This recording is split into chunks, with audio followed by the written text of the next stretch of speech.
Russia has one of the strangest true horror stories ever recorded, and it still unsettles people today. In January 1959, 9 young hikers led by Igor Dyatlov crossed the northern Ural Mountains on a difficult winter expedition. They were experienced, organized, and used to cold weather, so nobody expected a disaster this strange.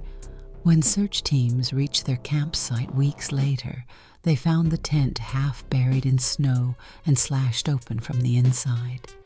The footprints showed that the group had left in a hurry, and several of them walked into the darkness wearing little more than socks or thin clothes in brutal freezing wind. The first bodies were found near a cedar tree beside the remains of a small fire, and others were discovered across the slope as if they had tried to return to the tent.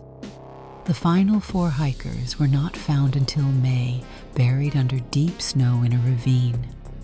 Doctors said several victims died from hypothermia, but a few had massive internal injuries, including crushed ribs and a fractured skull, with very little damage visible on the skin. One woman, Lyudmila Dubinina, was missing her tongue, and that single fact turned the case into a worldwide nightmare.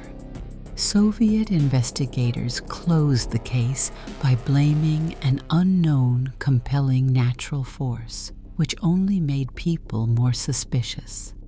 A modern Russian review later said a small slab avalanche and exposure were the most likely cause, but many people still cannot shake the image of trained hikers fleeing into black frozen silence for reasons we may never fully know.